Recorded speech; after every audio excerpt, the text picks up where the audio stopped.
Ce n'est que lorsque nous nous plaçons entièrement et pour tous les détails, sous la seigneurie, sous l'autorité et sous la suprématie du Seigneur Jésus-Christ, que nous pouvons voir la gloire de Dieu remplir la maison de Dieu. Dieu ne peut pas être satisfait par des bénédictions temporelles et passagères. C'est pourquoi Dieu a attendu 140 ans, d'Anne à Salomon, jusqu'à ce qu'il pût ramener la gloire de Dieu dans son pays. C'est dans ce but précis qu'il fit d'Anne, de Samuel, de David et de Salomon, ses collaborateurs, ses compagnons, dans son œuvre, en vue de ramener la gloire de Dieu. Et de nos jours encore, Dieu a besoin de ces 4 vases, de ces 4 instruments pour amener la gloire de Dieu. Il a besoin d'instruments comme Anne. Il a besoin d'instruments semblables à Samuel. Il a besoin d'instruments à la façon de David et aussi d'instruments qui ressemblent à Salomon. Nous avons vu comment Anne fut amenée à devenir une collaboratrice et une compagne de Dieu qui entra dans la préoccupation même de Dieu au travers de beaucoup de peines, de chagrins, de souffrances et de douleurs dans le livre de Samuel. Au début, elle n'était préoccupée que de son propre besoin. Elle disait au Seigneur, « Regarde, aie pitié, vois mon affliction, ma stérilité, ma misère, mon malheur.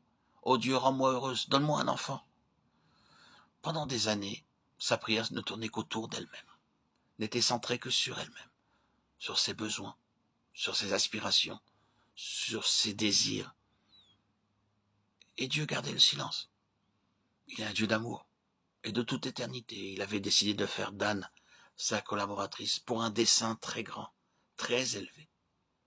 Mais après avoir prié des années, Anne fut amenée à comprendre que Dieu aussi avait un besoin, qu'il avait lui aussi une préoccupation. C'est un mystère.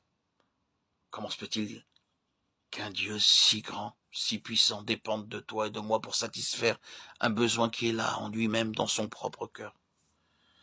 Mais direz-vous, n'est-il pas le Dieu tout-puissant? N'a-t-il pas tout pouvoir pour se procurer à lui-même tout ce qui pourrait satisfaire son besoin? Comment peut-il avoir besoin de pauvres et faibles créatures comme nous? La réponse est simplement celle-ci. Son amour est un amour unique, c'est un amour éternel.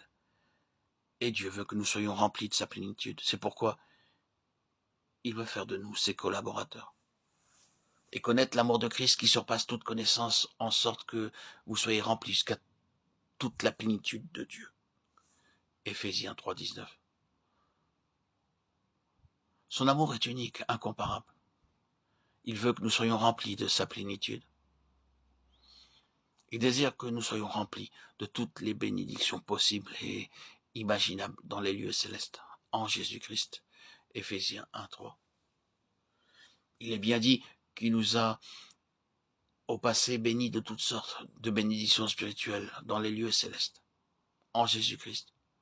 Cela signifie que toutes les bénédictions, toutes sans exception, dans les lieux célestes, en Jésus-Christ, nous sont destinées à vous et à moi.